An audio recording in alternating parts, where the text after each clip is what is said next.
నమస్తే welcome to జిల్లా dairy నేను సోనియా జిల్లా డైరీలో ముందుగా హెడ్లైన్ చూద్దాం జగన్ పాలనతో 8% మందికి లబ్ధి అన్న సుచరిత తాటికొండలో గెలిచిన పార్టీకి అధికారం అన్న మాజీ మంత్రి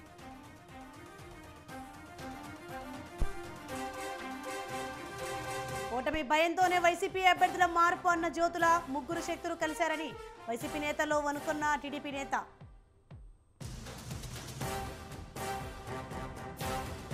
ఎంపీల సస్పెన్షన్ పై ఖమ్మంలో ఇండియా కూటమి నిరసన ప్రజాస్వామ్యాన్ని బీజేపీ కూని చేస్తుందని నేతల ఆగ్రహం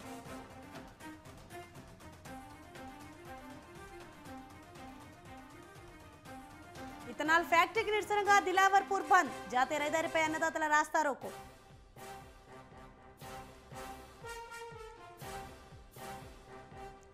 మెడ్చల్లో ఇంటర్ విద్యార్థిని అర్పిత అదృశ్యం తండ్రి రాజేష్ ఫిర్యాదుతో మిస్సింగ్ కేసు నమోదు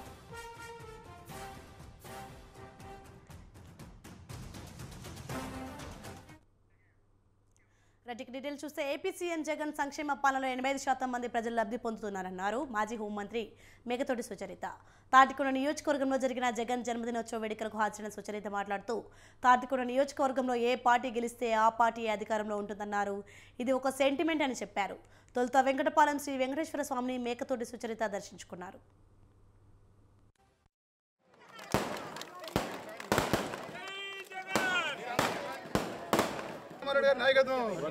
happy birthday CM sir happy birthday CM sir happy birthday CM sir happy birthday sir వర్ధిల్లాలి సుచరిత నాయకత్వం వర్ధిల్లాలి సుచరిత నాయకత్వం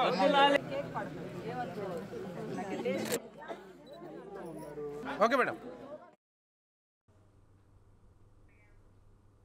టీడీపీ అధికారంలోకి వచ్చాక సమగ్ర శిక్షలో కాంట్రాక్ట్ అవుట్సోర్సింగ్ పార్ట్ టైం వర్కర్లను విద్యాశాఖలో విలీనం చేస్తామని పొలిట్ బ్యూరో సభ్యులు కొల్లు రవీంద్ర హామీ ఇచ్చారు సమస్యల సాధన కోసం 4 రోజులుగా నిరవధిక సమ్మె చేస్తున్న వారికి కొల్లు రవీంద్ర సంఘీభావం తెలిపారు సమగ్ర శిక్షలో వివిధ విభాగాల్లో పనిచేస్తున్న ఉద్యోగుల సమస్యల పరిష్కారంలో వైసీపీ ప్రభుత్వం పూర్తిగా విఫలమైందని కొల్లు విమర్శించారు త్వరలో విడుదల చేసే టీడీపీ జనసేన పార్టీల ఉమ్మడి మేనిఫెస్టోలో సమగ్ర శిక్ష ఉద్యోగుల సమస్యలను పెట్టి వాటి పరిష్కారానికి కృషి చేస్తామని కొల్లు రవీంద్ర భరోసా ఇచ్చారు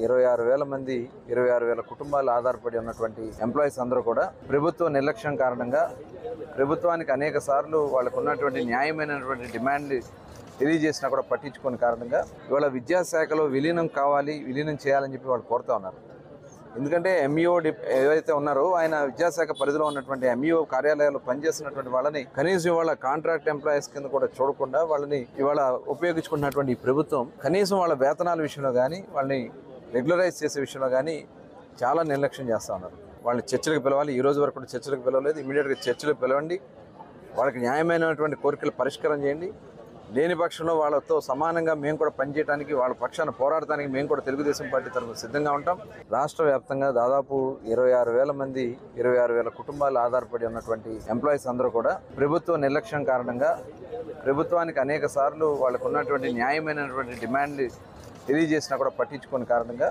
ఇవాళ విద్యాశాఖలో విలీనం కావాలి విలీనం చేయాలని చెప్పి వాళ్ళు కోరుతా ఉన్నారు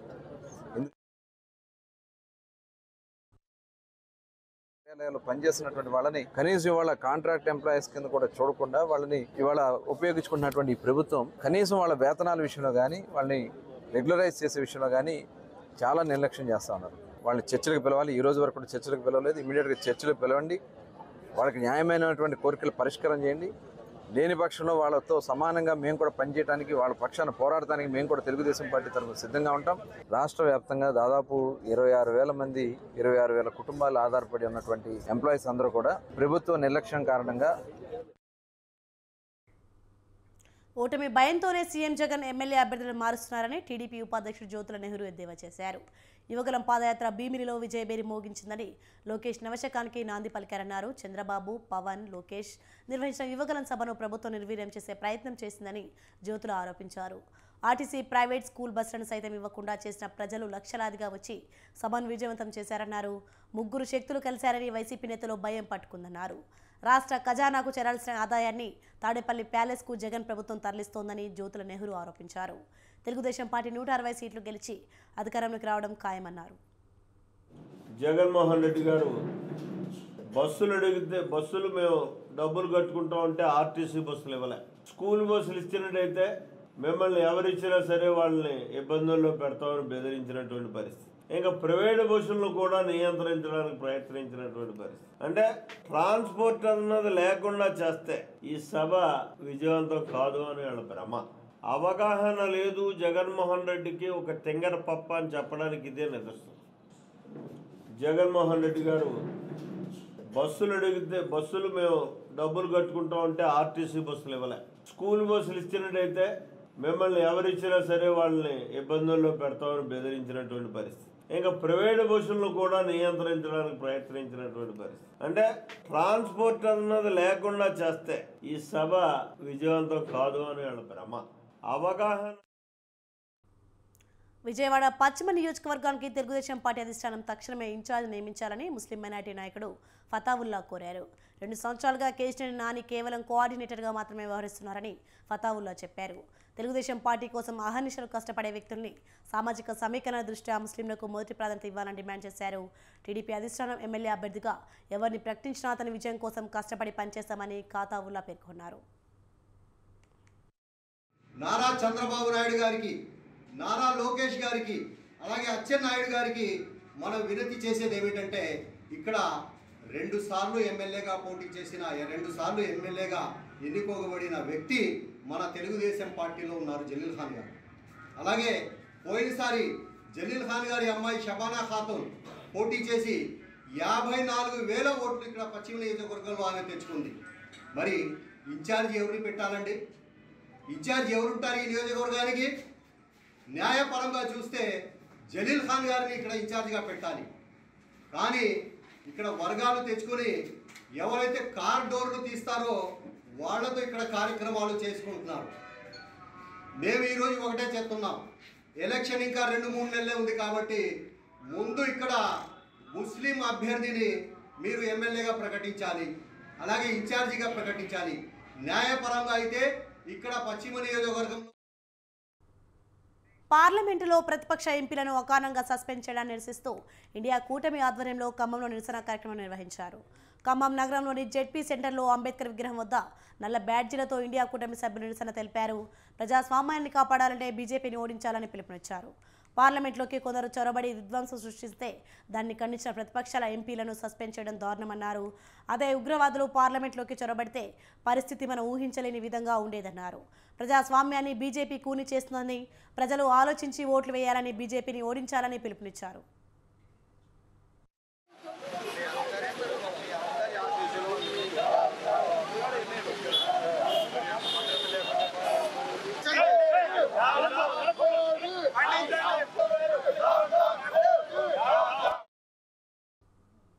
నిర్మల్ జిల్లా దిలావపూర్, గుండంపల్లి గ్రామాల మధ్య తలపెట్టిన ఇథనాల్ ఫ్యాక్టరీకి వ్యతిరేకంగా గ్రామ బంద్కు పిలుపునిచ్చారు. దిలావర్పూర్ ఇథనాల్ ఫ్యాక్టరీ వ్యతిరేక పోరాట వీడీసీ సభ్యులు ఈ బంద్ పిలుపునిచ్చారు. బంద్కు వ్యాపార వాణిజ్య సంస్థల యజమానులు దుకాణాలు మూసివేసి మద్దతు తెలిపారు. బంద్ సందర్భంగా రైతులు జాతీయ రహదారిపై రాస్తారోకో చేపట్టి ఫ్యాక్టరీకి వ్యతిరేకంగా నినాదాలు చేశారు.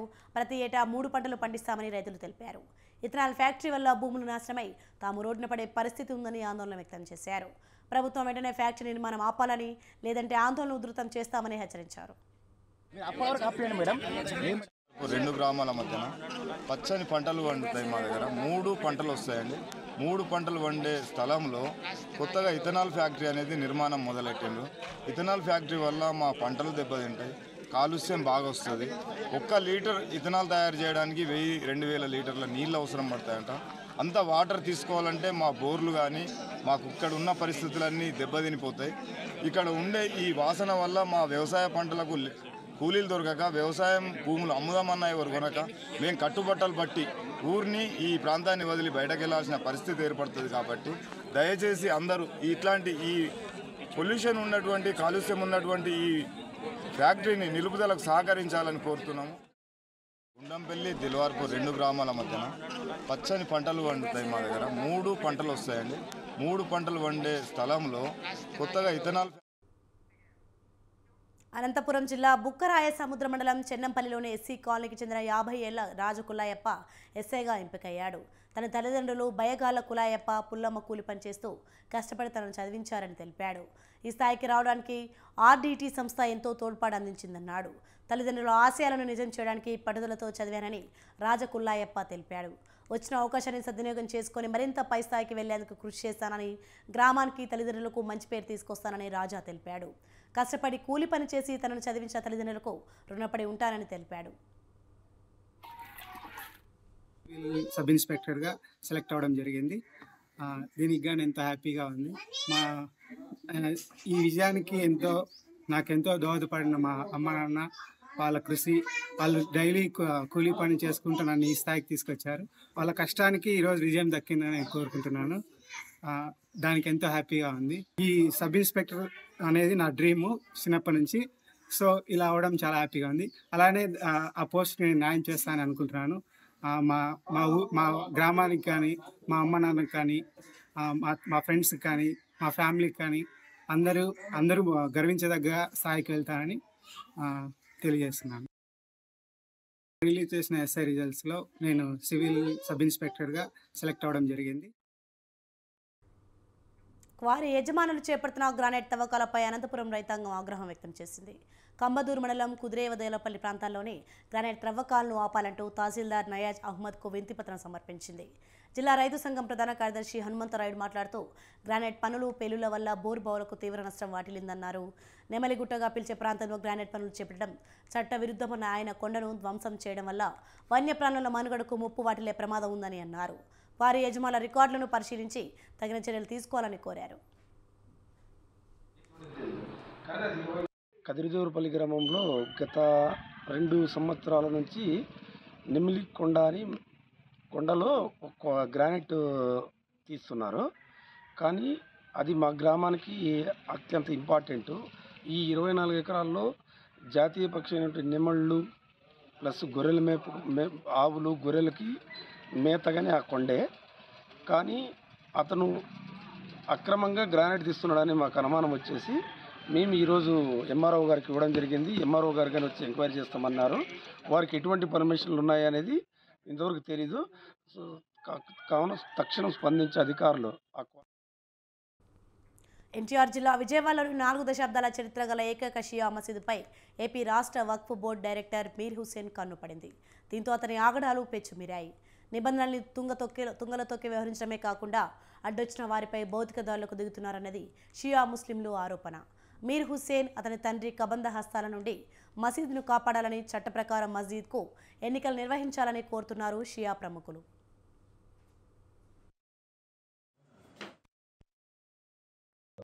అస్సలాము అలైకుం. నా పేరు మొహమ్మద్ అల్తాఫ్ హుస్సేన్. మాజీ వక్ఫ్ బోర్డ్ మెంబర్ని ప్లస్ న్యాయవాది వృత్తిలో 36 సంవత్సరాలుగా ఉన్నాను. ఈరోజు ఈ ప్రెస్ మీట్ ముఖ్య ఉద్దేశం ఏంటంటే, షియా కమ్యూనిటీకి విజయవాడలో ఒకే ఒక మసీదు ఆషుర్ఖానా ఉంది. ఈ ఒక్క మసీదు ఆషుర్ఖానా తప్పిస్తే మాకు ప్రార్థనలు చేసుకుంటానికి ఇంకా వేరేది ఏం లేదు.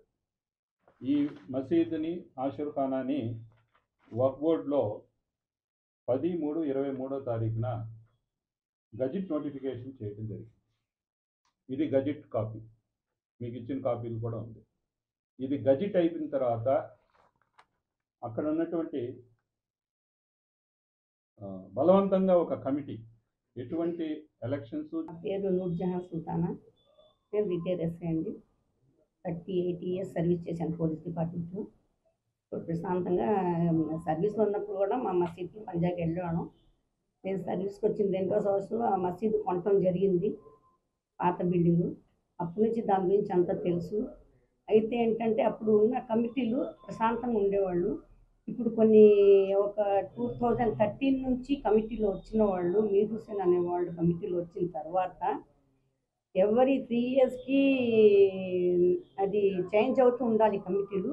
కానీ అదేం లేకుండా వీళ్ళే కంటిన్యూ చేసుకుంటా ప్రార్థనలు చేసేటప్పుడు ఇలా కాదు అలాగా అలా చేయకూడదు అని లేడీస్లో కూడా కింద అటాచ్మెంట్ ఎక్కువగా మేము చెప్పిన వాళ్ళతోనే ఇది పూజలు చేయించాలి అలాగా. తిరుమల శ్రీవారిని పలువురు ప్రముఖులు దర్శించుకున్నారు. ఉదయం స్వామివారి నైవేద్య విరామ సమయంలో సుప్రీంకోర్టు న్యాయమూర్తి జస్టిస్ ప్రశాంత్ కుమార్ మిశ్రా, ఏపీ మంత్రులు కారుమూరి నాగేశ్వరరావు, అంబటి రాంబాబు, సినీ సంగీత దర్శకులు మణిశర్మ, కోటి, ఏపీ శాసనసభ డిప్యూటీ స్పీకర్ వీరభద్రస్వామి వేరువేరుగా స్వామివారి సేవలో పాల్గొని మొక్కులు చెల్లించుకున్నారు. దర్శనానంతరం ప్రముఖులకు ఆలయంలోని రంగనాయకులు మండపంలో వేద పండితులు వేద ఆశీర్వాదం అందించారు. ఆలయం అధికారులు పట్టు వస్త్రాలతో సత్కరించి స్వామివారి తీర్థ ప్రసాదాలు అందజేశారు.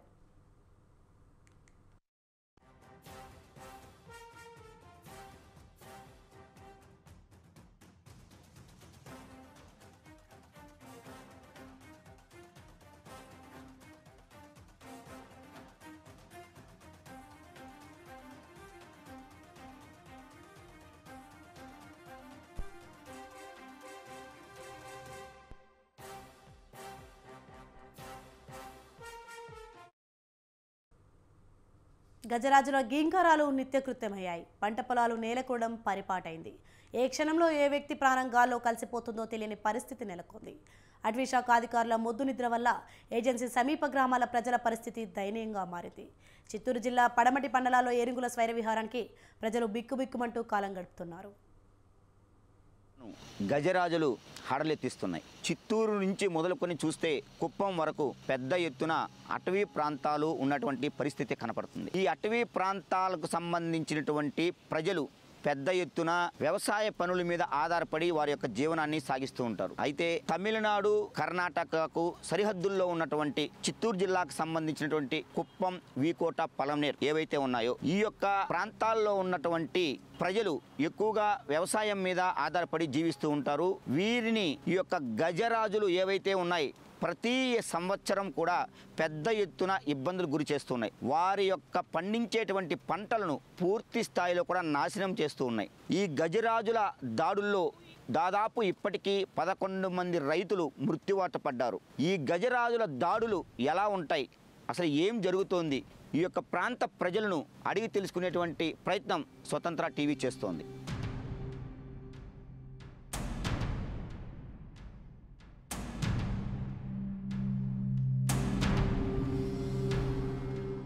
చిత్తూరు జిల్లా ప్రజల పాలిట ఏనుగుల స్వైర విహారం శాపంగా మారింది. జిల్లాలోని పలమనేరు, వీకోట, కుప్పం పరిసర ప్రాంతాల ప్రజలు గజరాజుల దాడులకు తల్లడిల్లిపోతున్నారు. రైతులు కష్టపడి పండించిన పంటలు ఏనుగుల బీభత్స కాండకు నేలమట్టమవుతున్నాయి. ఏనుగులు గుంపులు గుంపులుగా వచ్చి భయానక వాతావరణం సృష్టిస్తున్నాయి.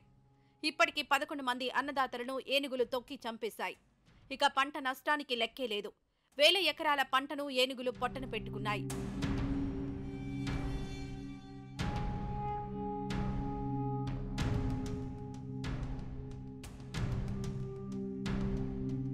ఏనుగుల దాడులకు అడ్డుకట్ట వేయడానికి 2012లో చిత్తూరు, పలమనేరు, వీకోట, కుప్పం వరకు సుమారు 200 కిలోమీటర్ల మేర అటవీశాఖ అధికారులు కందకాలు తీశారు. దాదాపు 15 నుంచి 20 అడుగుల లోతు వరకు అటవీ ప్రాంతం మీదుగా ఈ పనులు జరిగాయి. ఆ సమయంలో కొంతమేర ఏనుగుల దాడులు తగ్గాయి. అయితే అనంతరం వర్షాలు, ఈదురుగాలులు, తుఫాను బీభత్సాలతో 20 అడుగుల కందకాలు 5 నుంచి 6 అడుగులకు చేరాయి. దీంతో ఏనుగుల దాడులు తిరిగి మొదలయ్యాయి. అటవీశాఖ అధికారుల నిర్లక్ష్య వైఖరి వల్ల ఏనుగులు ఈ మార్గాన్ని రాచమార్గంగా మార్చుకుని యథేచ్ఛగా రాకపోకలు సాగిస్తున్నాయి. పంట పొలాలపై దండయాత్ర సాగిస్తున్నాయి. మనిషి కనిపిస్తే తొక్కి చంపేస్తున్నాయి. గత ప్రభుత్వంలో, తెలుగుదేశం ప్రభుత్వంలో ఏనుగుల రైతుల సంరక్షణ కోసము ఏనుగుల కందకాలతో వినారు గత ప్రభుత్వంలో. కానీ అక్కడక్కడ రాళ్ళు రప్పలు రావడం వల్ల కొద్దిగా పెండింగ్లో ఉన్నాయి. ఇప్పుడు వచ్చినటువంటి ప్రభుత్వంలో ఆ పెండింగ్లో ఉన్నటువంటి కూడా కందకాలను తవ్వలేకుండా సోలార్ ఫెన్సింగ్ వేసినారు. సోలార్ ఫెన్సింగ్ కూడా సరిగా దాన్ని మెయింటెనెన్స్ చేయలేకుండా అధికారులు మొత్తం సోలార్ ఫెన్సింగ్ ఎక్కడ కన్ను మెరలో కూడా కనపడకుండా అంతా అమ్ముకొని తినేసినారు అధికారులు. సోలార్ ఫెన్సింగ్ వేసినటువంటి స్తంభాలు కూడా ఎక్కడ కానీ లేవు. ఒకే ఒక స్తంభం కానీ, సోలార్ కానీ, బ్యాటరీలు కానీ మొత్తం కూడా అధికారులు అమ్ముకొని తినేసి ఈరోజు ఏనుగులు గుంపులు గుంపులుగా వచ్చి రైతులు పంటలు వేసినటువంటి పంటలపైన పడి ఈరోజు నష్టపోతున్నారు రైతులు. అదేవిధంగా రైతులు చనిపోవడమో పక్క, ఏనుగులు చనిపోవడమో పక్క. ఇలా ఉంటే గత ప్రభుత్వంలో అప్పటికప్పుడు నష్టపరిహారం ఇస్తూ ఉండేవారు తెలుగుదేశం ప్రభుత్వంలో. ఇప్పుడైతే 3-4 సంవత్సరాలుగా ₹1 కూడా నష్టపరిహారం రైతుకు వచ్చిన దాఖలు లేవని చెప్పి కూడా చెప్తున్నాము.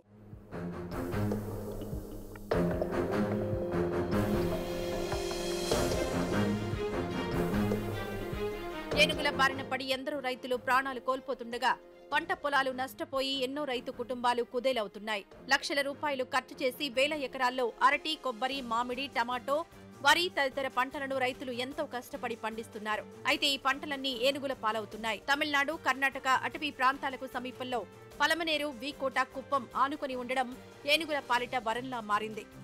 ఏపుగా పండిన పంటలను ఏనుగులు స్వాహా చేస్తున్నాయి. కాకర చెట్లు, అంటి చెట్లు, టమాటా తోట మొత్తము తినేసినాయి. ఫారెస్ట్ వాళ్ళు వస్తారా, వాటిని తోలుకొని అవి ఎక్కడ పోతే అక్కడ ఎనికింటి వస్తారా, ఎక్కడైనా తోలుదాము వాటిని కావిలు కాసుకుందాము అనే ప్రసక్తే లేదు. వచ్చింది పంటలంతా అల్లుకోలు చేస్తాయి. ఇక్కడ పోతాయి ఒక 10-15 కిలోమీటర్లు పోతాయి. మళ్ళీ తెల్లవారే 8-9 అయితే కానీ శాపంగా అడవికి పోతాయి. అధికారులు ఎవరు పట్టించుకోవడం లేదు. ఈ అడవికి వచ్చి చుట్టూరున్న కాంపౌండ్ ఈడ్చేసి ఈ కరెంటు షాక్ కొట్టేట్లు పెట్టాను అని చెప్తుందంటే కాలువ మాత్రం తవ్వినారు. దానికి ఏమి కానీ పట్టించుకోలేదు సార్. డైలీ వచ్చి తినేసిపోతాయి. రెయ్యంతా మాకు నిద్రమే లేదు. ఇటీవల వీకోట మండల అటవీ ప్రాంత సరిహద్దుల్లో ఉన్న అరటి తోటలపై ఏనుగులు దాడి చేశాయి. లక్షల రూపాయల పంట నష్టం వాటిల్లింది. ఏనుగుల దాడులకు చెక్ పెట్టే శాశ్వత పరిష్కార మార్గాన్ని ప్రభుత్వం, అటవీ శాఖ అధికారులు చూడాలని స్థానిక రైతులు తమ గోడును స్వతంత్ర టీవీకి తెలియజేశారు. ఎక్కువ హెవీగా జరిగేది ఇప్పుడు కొంచెం పంట నష్టం కూడా తగ్గింది. ఎందుకంటే అటవీ శాఖ వాళ్ళు వెంటనే స్పందించి వాటిని కట్టడి చేస్తున్నారు. కాబట్టి ఇదే మనకు ముఖ్యంగా కర్ణాటక నుంచి 14 ఏనుగులు మన పక్క డైవర్ట్ అయిపోయినాయి. దాదాపు అది ఒక 3 months 4 months నుంచి ఇక్కడ వచ్చేసినాయి.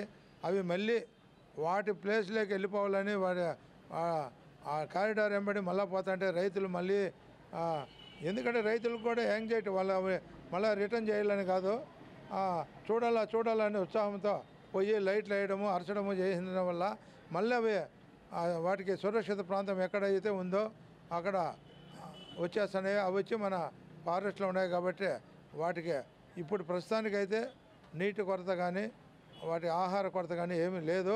అవి మెయిన్ వాటి ఎక్కడి నుంచి వచ్చినాయో అక్కడి నుంచి అక్కడికి వెళ్ళిపోవాలనే ఉద్దేశంతో పోతూ ఉన్నాయి. అవి త్వరలో కూడా అక్కడే వెళ్ళిపోతాయని చెప్పి కర్ణాటక నుంచి వచ్చినాయి కాబట్టి అక్కడ పోతాయని ఆశిస్తూ మీకు అందరికీ తెలియజేస్తున్నాం. జరగకుండా ఉండాలనే ఉద్దేశంతో మనము పంట నష్టం లక్షల్లో ఉంటే కేవలం 5,000 రూపాయల నష్టపరిహారం అందించి అధికారులు చేతులు దులిపేసుకుంటున్నారని రైతులు ఆవేదన వ్యక్తం చేశారు. ఇప్పటికైనా సంబంధిత అటవీ శాఖ అధికారులు స్పందించి ఏనుగుల బారి నుంచి తమను కాపాడాలని కోరుతున్నారు.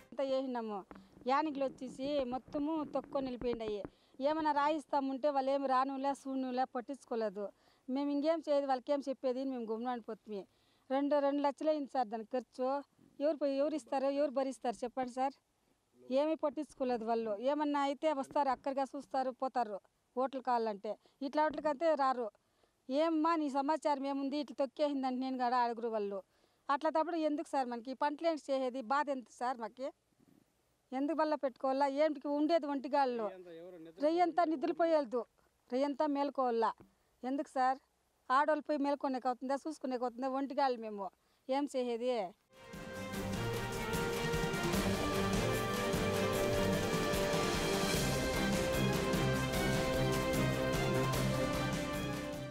నిత్యం ఏనుగుల దాడులతో కూడా బెంబేలెత్తిపోతున్నారు.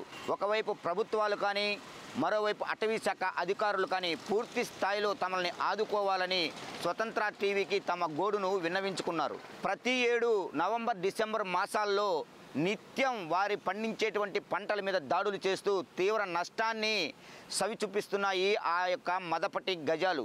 దాదాపు తాము పండించినటువంటి పంటలు సుమారు 5 నుంచి 10 లక్షల వరకు నష్టపోతున్నామని ప్రభుత్వం ఏ రకంగా కూడా తమను ఆదుకోలేక నట్టేట ముంచుతుందనేటువంటిది రైతులు తమ గోడును వెల్లబుచ్చుకుంటున్నారు. ఈ యొక్క కుప్పం సరిహద్దు అటవీ ప్రాంతాలు ఏవైతే ఉన్నాయో కుప్పము, చిత్తూరు, అదేవిధంగా వీకోట, పలమనేరు అటవీ సమీప ప్రాంతాలు ఏవైతే ఉన్నాయో ఇక్కడెక్కడా కూడా రానికుండా తగు చర్యలు తీసుకోవాలని వారు విన్నవించుకున్నటువంటి పరిస్థితి తేటతెల్లమవుతోంది. మరో బిగ్ స్టోరీలో మళ్ళీ కలుసుకుందాం. కెమెరామెన్ లోకేష్తో మీ జయజరామ్, స్వతంత్ర టీవీ, వీకోట.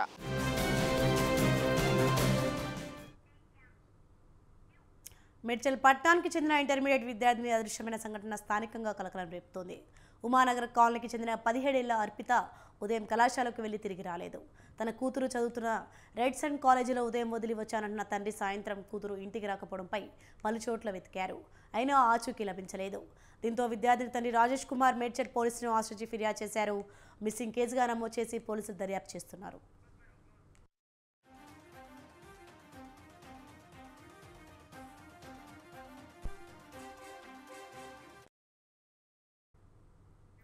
ఇవి జిల్లా diary updates. For more updates keep watching Swatantra news.